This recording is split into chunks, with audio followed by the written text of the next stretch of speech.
on to the last one, and this is the place to be.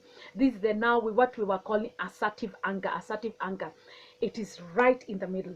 It is not to the extreme of passive. It is not to the extreme of open anger. It is right in the middle, assertive anger. So this is a healthy way of dealing with your anger.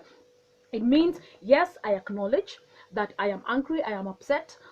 What you said or what you've done, I do not agree with it, I do not like it, and I will not take it. But my reaction to it really shows you, yes, I am not happy. My tone will show you, yes, I am not happy. But how I say it and how I do it passes the message so well that it brings in respect. It brings in a better environment. It brings in a better environment where the person that has offended me is able to realize their mistake, is able to realize what they've done. And at times, yes, they may not realize what they've done, but in this, how I'm communicating my feelings makes it that I am not at the mercy of this other person, and I'm not escalating the situation, but I am taking control of the situation. I am handling it in a diplomatic way. Yes, actually the word is diplomatic. It is just diplomacy. I am handling it in a diplomatic way. That means that I am in control of the situation. I take charge of the situation. I take charge of this thing that is making me angry. Is it a situation, or is it words that a person has said that were meant to make me angry? How I handle it, it means I am in control. A person has insulted you, or they've said this, a situation is escalating, but I look at it, I am calm, and I will say, okay, so you say ABCD, what do you mean? So okay, I get you. And then I will say, you should have chosen, there was a better way of you expressing yourself, and I would still hear you. I would still hear you. I'm sorry that I've offended you. I didn't mean to do it that way, but this is what I was saying, this is what I was doing. Okay. Okay. So because I am calm, the other person, no matter how high their emotion was, they automatically respond to the kind of energy I am emitting. So that means now I get control of the situation by how assertive I am. It is also the mature way of handling anger.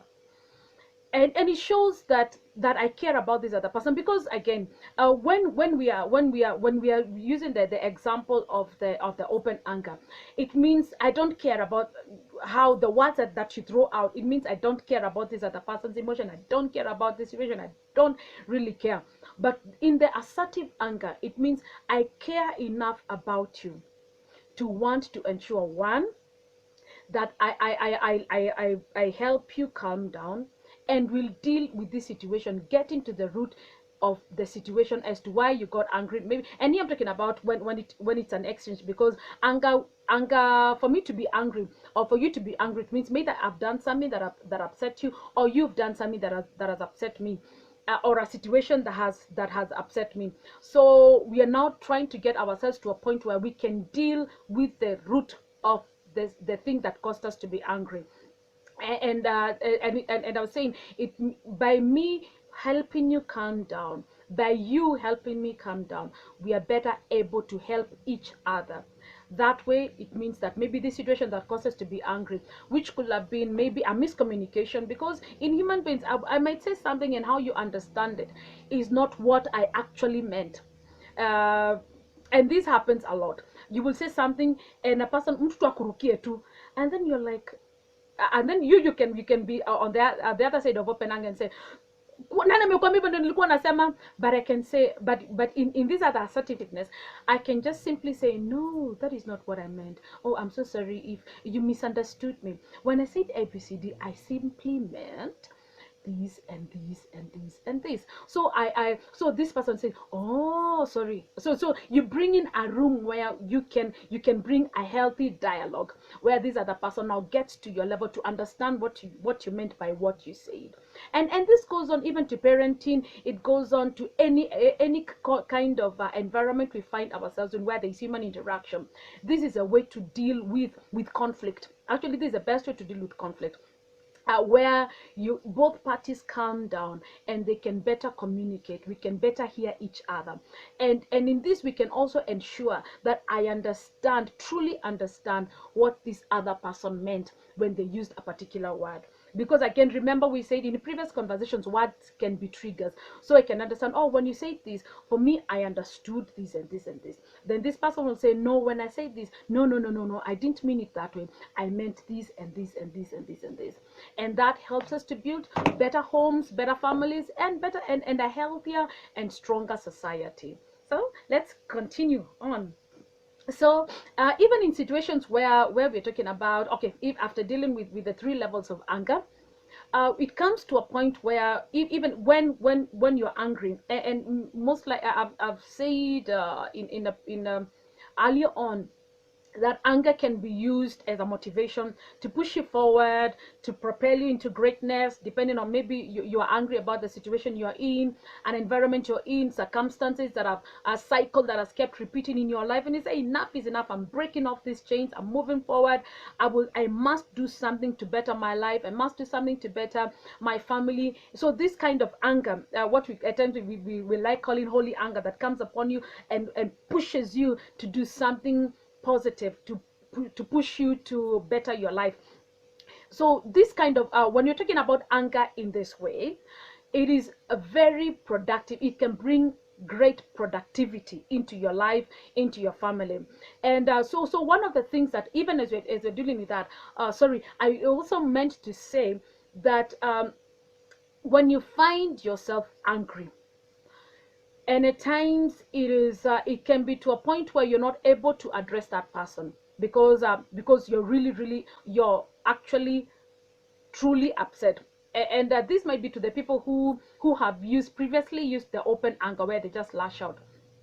And I've advised you to walk out, to go for a walk, so that you can calm down. So this, when you're out there, one of the other things that you can do to manage your anger or to calm down, one, when we talk about finding healthy outlets for your anger,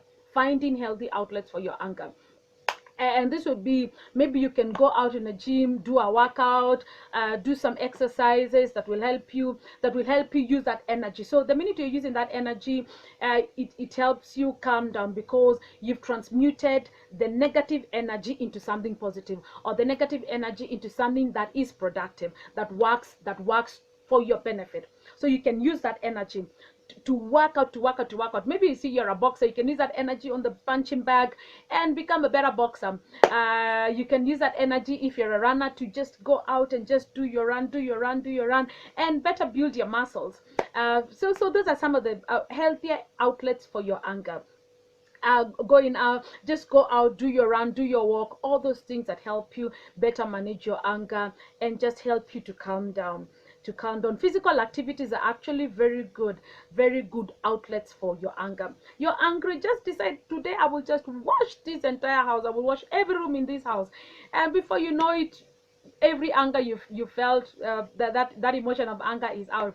I just said you're angry, you said, today I will do ABCD, and those are positive things, and you can use it to just propel yourself forward.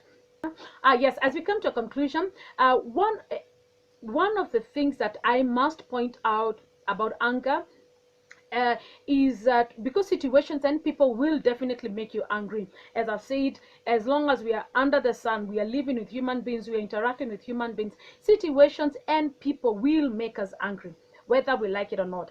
And here I just repeat again what the Bible says: be angry but sin not, do not let the sun go down in your anger, which simply makes us realize that we will get angry.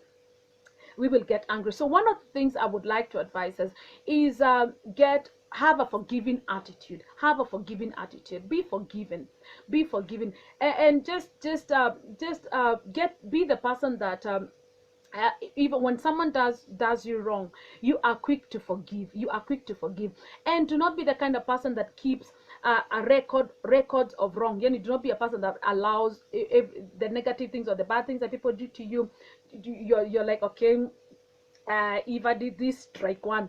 If I did this, strike two. If I did that, strike three, and such things. But be a person that is quick to forgive people. Again, realizing that you do not live in space. You also offend people. You also cause other people to be angry, because you're also interacting with people. And remember, none of us is perfect. So by forgiving another person, you allow yourself also to enjoy the fruit of being forgiven, because the Bible does tell us, forgive us even as we forgive those who trespass against us. So be a person that is forgiving, that you might also enjoy the blessing of being forgiven. Because you sow forgiveness, you will reap forgiveness. So let us also be people that are quick to forgive those who offend us. And be the bigger person. Always be the bigger person. Be it in an argument, be the bigger person. Be the bigger person. Be the bigger person. Have a forgiving attitude. Have a forgiving attitude. And do not and walk in the account of love. Love does not keep account of wrongs. Love is quick to forgive. Be a person that is quick to forgive others, even as we move forward, because time is precious.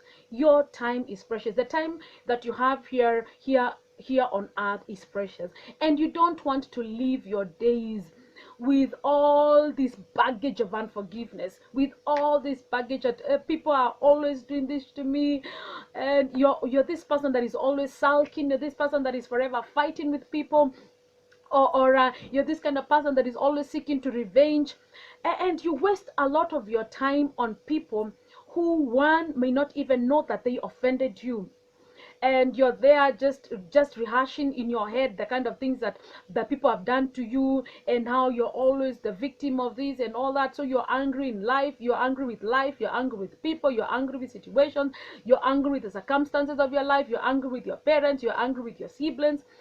So you waste a lot of your time that could have been used to better you, which could have been used to make your life better. You waste it thinking on things that have no value, which just cause you to be stressed. It causes you to be sickly. It causes you to be unhappy. It steals joy from you. So don't pay people with your time. Your time is expensive. Your time is expensive. Don't pay people with your time. And by this I mean, time is precious, and it's something that that once it's used, you can't take it back. So if I will not allow you to be a freeloader in my head. Don't allow people to be freeloaders in your mind. And you see how you say you allow them to be tenants in your mind. You allow them to be tenants in your head. So you're using your time unwisely, because the minute they are freeloaders in your head, you're wasting a lot of time thinking on things that they did, which most likely a lot of people who do things, at times it is not intentional. They don't even know they offended you, because one, again, remember we said you're not in their head, they're not in your head, so you don't know what a person was thinking when they said a particular thing. Again, there's a broken communication. You could have misunderstood something, or you could have misinterpreted an action. So you're there sitting there angry and upset and thinking all these things in your head, yet this person did not know, or even if they knew, you waste a lot of your time on them. Yet time is something you cannot get back once it's used. Yes, actually, you cannot get it back once it's used. So don't pay people with your time. Time is expensive. The time you have here on earth, given by God, invest it wisely. Invest your time wisely. If you forget everything else I've said, remember, don't pay people with your time. Time is expensive. Your time here on earth is expensive. So therefore, invest every minute, every second that God has given you to things that are productive, to things that bring in joy, to things that advance your life. So invest your time wisely. And again, I will say, even as you're talking about forgiveness, at times even forgive people, even without them asking or apologizing. Just forgive them and let them go. Let them go. Don't allow people to be freeloaders in your mind. Before I come to something that I will give us, that this will be something that we'll remember, and it will be easy for us to use it anytime we're angry. I will be able to use it. But one of the things, as I'm saying all these things, one of the things we need to get to is that we need to get to a point where we seek inner peace, our inner peace, more than anything else on earth. Seek above everything else. Seek peace, inner peace.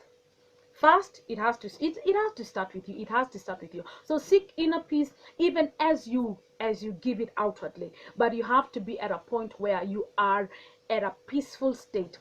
There's this word that is called homeostasis. Homeostasis. It's a big word. It's just a biological word that would mean the process of your inner cells maintaining a balance. Maintaining a balance. So no matter what is happening, I'm calm. These things are raging, emotions are high everywhere around me, but I'm like, I'm calm. Homeostasis is it's just a biological word that is all about our cells regulating themselves to maintain an internal environment of balance. So that is the state that we all need to seek to achieve. That no matter what comes your way, you are at a point of balance. You are at a point of balance, not allowing situations or people to hijack your emotions. And at times, some people will get a kick out of it. I made sure she got upset that I transferred what I was feeling to them. So don't take other people's garbage and other people's emotions, or other people lack of control of emotions. Don't allow it to be transferred to you. But fight to always be at a point of homeostasis. You are at a balance. Things are high, things are low, but you're like, I'm calm. You won't steal my joy. So and Chase, you like joking and just saying, so someone will try to say me and like, not today. Not today, devil, not today.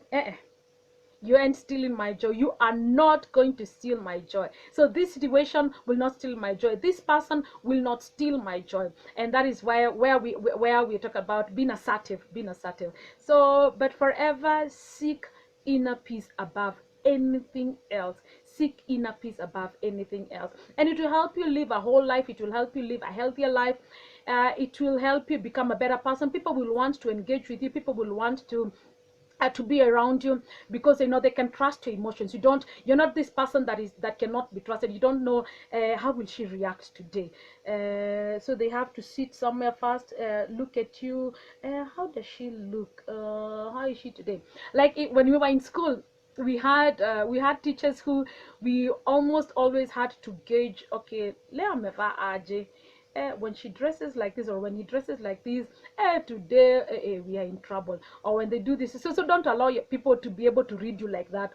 So be a person that is forever calm, where you're dependable. People can trust you. And particularly if you're a leader, you really need to work on this, because or if you're a parent, you really need to work on this. Be a person that is dependable emotionally. Be a person that is dependable on emotionally. So in times of crisis, people can turn to you to give guidance. When things are going haywire, people can be able to turn to you for guidance. So I again, forever purpose to be that person in life. So the other thing that I may want to point out is that we need to teach people how to treat us. You need to teach people how to treat you, and it is only you who can teach people how to treat you. People can treat you how they know, but you need to be the person that gives sort of the gauge. My name is Eva. I come in looking like this. So this is me. ABCD, ABCD, ABCD, ABCD, ABCD, ABCD. So people, it's actually you who teaches people how to treat you. So a person will say something, and you can be quick to say, no, I won't take that. No, that is not me. So if you are to talk to me, if you are to address me, you come in this particular way. So someone will come, maybe there are people who use vulgar language. You'll be the kind of person, I don't use that kind of language. And if you want to remain in my environment, you must use words that are respectful. So I don't take this. So you actually teach people how to treat you, whether you know it or not. And at times people will also pick the nonverbal, how the nonverbal communication to know how to treat you. Others may even just use maybe your appearance to know how to treat you. But at times it is very good to be very verbal in how you want people to treat you, by saying no to things that you don't agree with. It's all about maybe your values, the values that you adhere to, and you're interacting with people that don't hold sort of the same values. You've got to let them know what you agree with and what is not okay with you. That way they know, when I'm in the environment of this particular person, I behave this way. When I'm out, I can do anything else I want, but the minute I'm in the environment, I behave in a particular way, because that is what they agree with. Otherwise, I will be shown the door. And it's okay to show people the door if they don't want to adhere to what the values that you have when they're in your environment. Just show them the door, and it's okay. It's okay if they can't be, if you want people, if people want to be around you, they must be able to respect the values that you have. And that's okay. It is okay. A lot of us don't want to do this. Remember the passive aggressive people. A lot of people don't want to do this, yet we pick offense. But we must be assertive in the way we in how we carry ourselves. That way people will respect us, and they will know that Eva does not like ABCD. So if I want to be Eva's friend, I must behave in a particular way. Even children get this. Children actually get this. If you're a parent, so don't be this kind of person who you're always shouting at your children, or you're passive. Be assertive in the kind of authority that you give, or in the kind of authority that you display towards your children. They will respect that. So as we go on, and now I must get myself to a conclusion. So I will use this word. I will leave you with this word. It's called rethink. And rethink is just an acronym that was developed in an anger management class. So it says it was actually an institute of mental health. It was an institute of mental health. So it says the word is rethink. So the R stands for recognize when you are feeling angry, or when it is a cover. No. So I will start again. So the word is rethink. So the R stands for recognize when you are feeling angry. Recognize when you're feeling angry. Recognize when you're feeling angry. And then also get to now dissect why you're feeling angry. No, am I angry because I'm afraid? Am I angry because I'm stressed? Am I angry because I'm ashamed? Am I angry because I'm simply tired? Because at times you can be tired, and because of fatigue, you become angry. You're easily agitated, but it's simply because you're either stressed or you're tired. So remember, the word is rethink, and the first letter is R, which is recognize when you're feeling angry. Recognize. So recognize when you're feeling angry, and delve deeper into knowing, why am I angry? Am I angry because I'm afraid? Am I angry because I'm ashamed? Am I angry because I'm stressed? Am I angry because I'm fatigued? And that way you can do the necessary action. Then the other one is E, is empathy or empathize. Empathy or empathize. So it is you who is angry, so empathize with the person that you're angry at. So this will then mean that you will choose the words that you will say towards this other person, as much as they are the object of your anger, as much as they may be the reason you're angry. You will empathize with them, and this will then mean, if yes, this person has made me angry, because I empathize with them, as much as they've made me angry, and we talked about becoming the bigger person, it means I will choose the kind of words that I will use to communicate that I am angry. And why I will choose the kind of words is because peradventure I was the one that was the person that peradventure I was the person that was made this person angry? How would I have wanted them to handle me? How would I have wanted them to treat me? So that means now I will empathize with them. So I will choose the kind of words I use to express that I am angry, to express to express how I am feeling. So that is letter number 2, E. So R was recognize when you're feeling angry. E was empathize with the person that has made you angry. Then the next letter is T. T, which is think about what is in the think about the situation that has caused you to be angry. Think about what is making you angry. Think about it. Think about it. And as you're thinking about it, so 1, you've recognized. 2, you've empathized with the person that's made you angry. 3 is think about what is in the situation that is creating anger. Oh yes, actually that's the right word.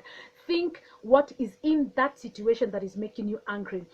And remember, we talked about triggers in our previous conversation. We had talked about triggers, and it could be and maybe the word that this person said or the situation is actually something that is a trigger. So which means it's something that you need to deal with to ensure that this thing loses its hold or power, or the kind of power that it has on you. So 1, think. So yes, okay, why am I angry? Where has this situation made me angry?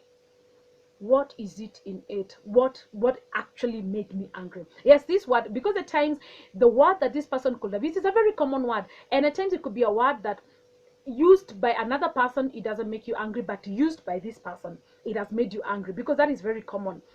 So it means then I need to dissect, why have I become angry in this particular situation? When this word was used, why am I angry? Why has it had that kind of power on me?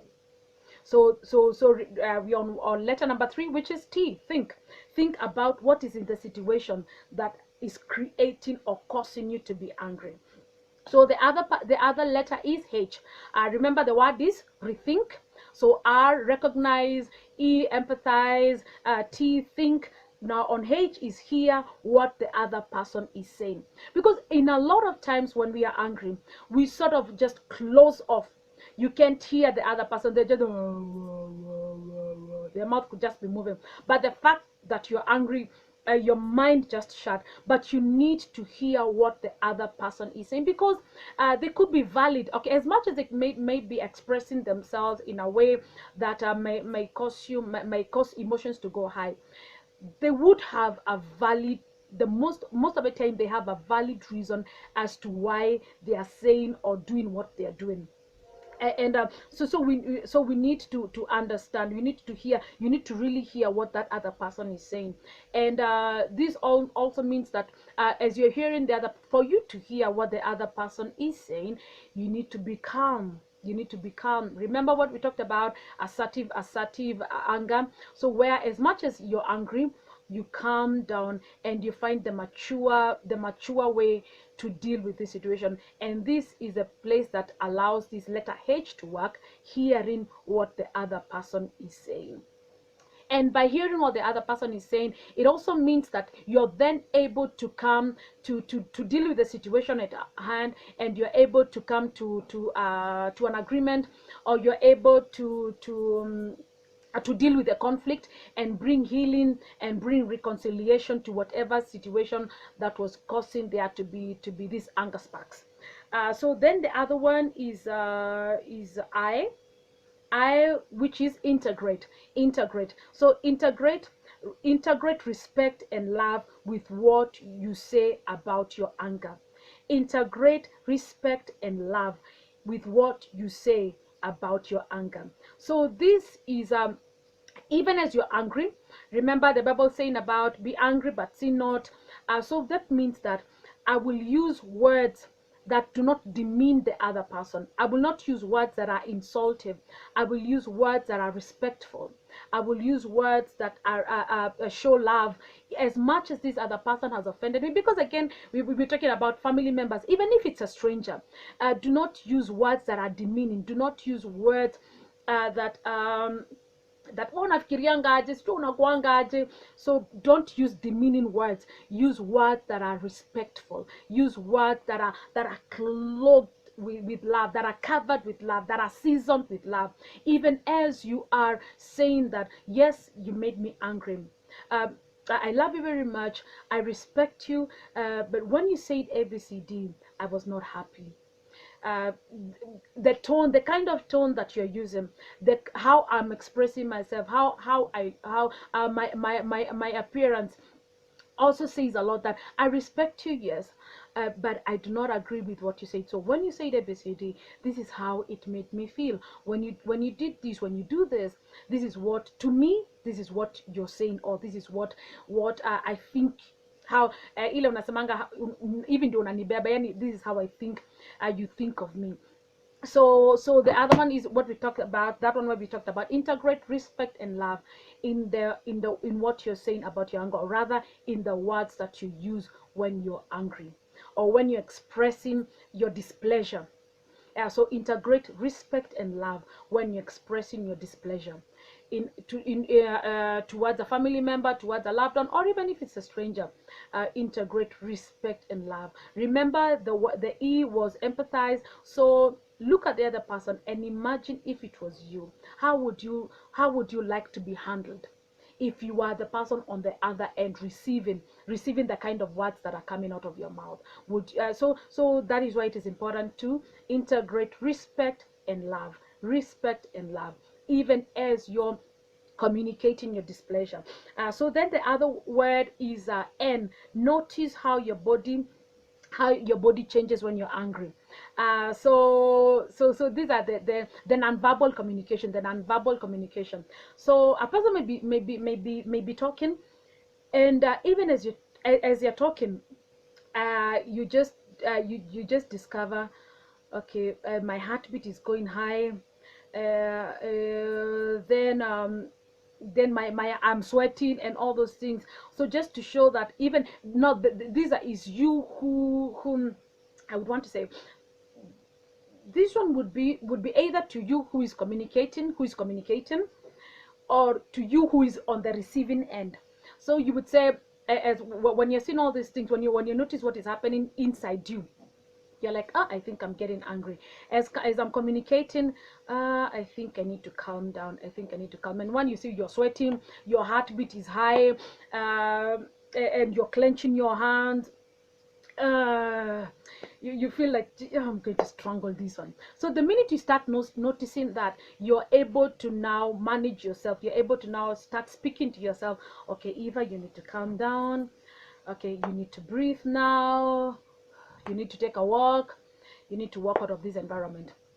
So notice all these things that changes that will be happening in your body. So that is for the N. Remember, the word is rethink. R was for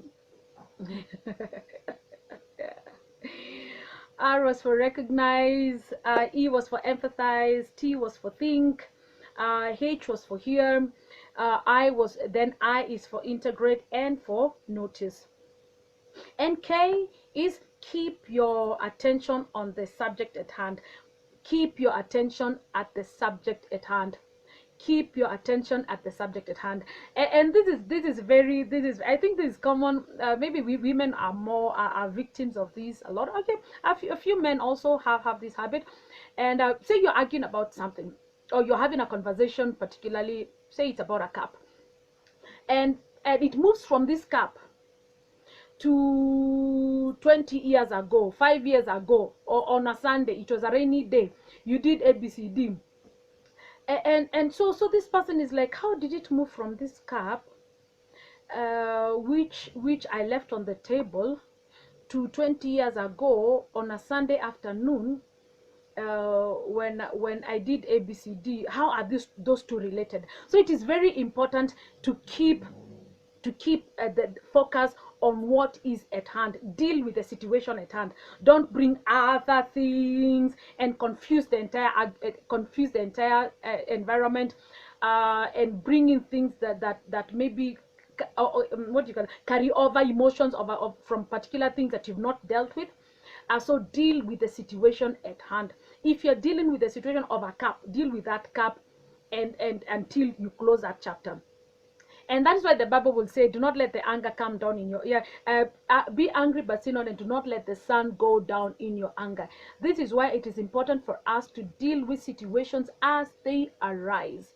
Don't carry it forward. If the sun goes down to the next day, the thing that happened yesterday, leave them in yesterday. But let us be people that handle things as they arise. That way you are able to move forward in life and be able to handle the greater challenges that life will throw at you. Because as the truth is, every new day comes with new challenges. Every new day, every new season will bring in new challenges.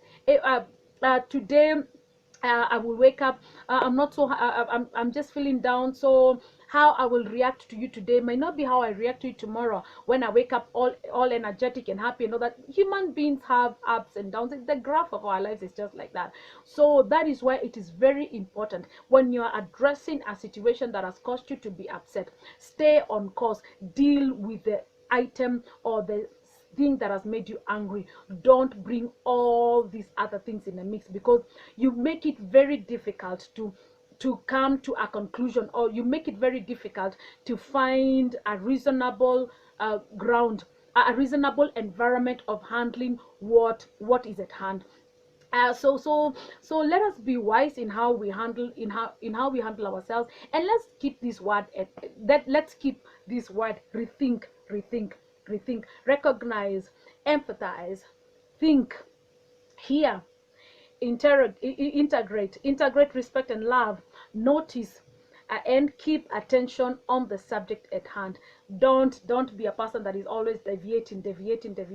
We were talking about a cup, now we're talking about the hair, now we're talking about the earrings, now we're talking about, oh you left the toilet seat open, oh you press the toothpaste from up instead of in the middle, oh you always do this, oh you always do that, oh you always come late, oh you always do this, oh you never tell me this. So let us be people that are focused. So if you're dealing with a situation, address it, come to a conclusion, and agree that we've handled the situation and we will not allow the situation to arise again in our next conversation, in your next argument. So you will not allow that thing to arise again. So let's be people that once we deal with something, you seal it and throw it in the river or in the lake of forgetfulness. And let's purpose to live our lives well. And remember what I said up there about time. Don't pay people with your time. Time is expensive. And the other is continually pursue inner peace above everything else. So constantly make sure that what I said, homeostasis, you're at a state of calm. When things come, you're at a state of calm, and that way you live a better life, and you will enjoy every day as it comes. Situations as they come your way, you'll be able to handle them soberly. You'll be able to find better solutions to what comes your way. But this is particularly if you constantly learn how to handle anger, to use it to push you forward, not allowing anger as an emotion to steal your joy or to deprive you of living a whole and better life. So God bless you, and see you in our next episode as we deal with, yes, you've been angry. How do you apologize if you're the person that caused another person to be angry, or you did something that was not right? How do you apologize? So our next topic will be apologizing effectively, or how to better apologize. See you next time. God bless you, and remember, subscribe to Baraka TV. We love you and we care for you. Thank you, and God bless you.